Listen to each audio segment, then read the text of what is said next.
কাষৰ যি বসতি স্থান আছে তাৰে এগৰাকী ব্যক্তি তেখেতৰ নাম বীৰ চাখাৰীয়া। তেখেতে নিজৰ ঘৰত যোৱা নিশা পুৱতি নিশা ওলাইছিল বাহিৰত। তাতে ওলোৱাৰ লগে লগে ডাঙৰ প্ৰজাতিৰ হৰিণা এটিয়ে, চম্বৰ বুলি কোৱা হয়, হৰিণা এটিয়ে তেখেতক আক্ৰমণ কৰি পেলাই খুব বেয়াকৈ মানে জখম কৰে, যে বহুত বেয়াকৈ ইনজিয়ৰ্ড হয়। লগে লগে ঘৰৰ মানুহে তেখেতক ধৰি পেলাই আনি ঘৰৰ ভিতৰত লৈ আহে। কিছু সময় পিছত তেখেতৰ মৃত্যু হয়।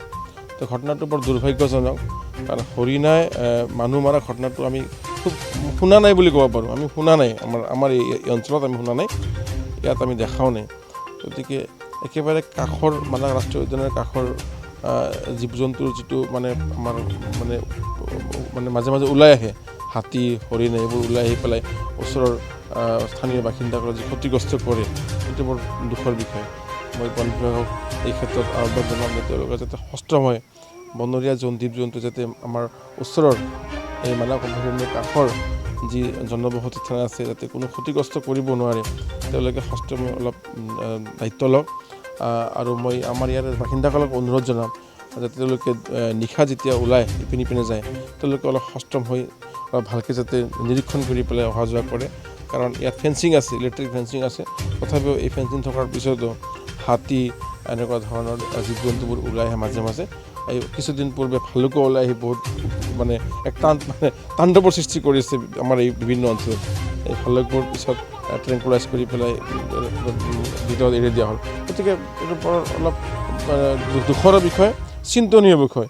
এই হাতী, এই ভালুক, এই হৰিণাই মানুহ মাৰি পেলালে। এই ক্ষেত্ৰত আমি চৰকাৰৰ মানুহ মানে এজন অংশীদাৰ হিচাপে চৰকাৰৰ এজন হিচাপে মই বিভাগীয় কৰ্তৃপক্ষক জনাম, আমাৰ বন বিভাগৰ কৰ্তৃপক্ষ, আমাৰ ফিল্ড ডাইৰেক্টৰ, তেওঁ CHD, তেওঁ নিজে ফিল্ড ডাইৰেক্টৰ হৈ আছে, তেখেতক জনাম, চিফ মহোদয়ক জনাম।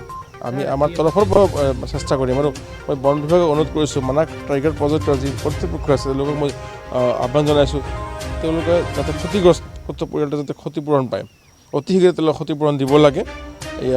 ইয়াৰ উপৰিও এওঁলোকৰ উপৰিও অন্যান্য বহুত মানুহৰ ক্ষতি হৈছে। হাতীয়ে বহুত মানুহৰ ক্ষতি কৰিছে, ঘৰ দুৱাৰ ভাঙিছে, আঘাতো কৰিছে, বহুত এনেকুৱা ধৰণৰ বহুত মানুহ আছে। তেওঁলোকৰো ক্ষতিৰ ব্যৱস্থা কৰক। আমাৰ মানাহ টাইগাৰ প্ৰজেক্টৰ তেওঁলোকৰ যি কৰ্তৃপক্ষ আছে তেওঁলোকে ক্ষতিপূৰণ দিয়াৰ ব্যৱস্থা কৰক, মই দাবী জনাইছোঁ এজন নিয়ম হিচাপে। আমিতো নিশ্চিতভাৱে এই বিভাগ আছে এটা, আৰু মানাহ ৰাষ্ট্ৰীয় উদ্যান যিহেতু কেন্দ্ৰীয় চৰকাৰৰ অধীন, তেওঁলোকৰ ব্যৱস্থা আছে, ক্ষতিপূৰণ দিয়াৰ ব্যৱস্থা আছে।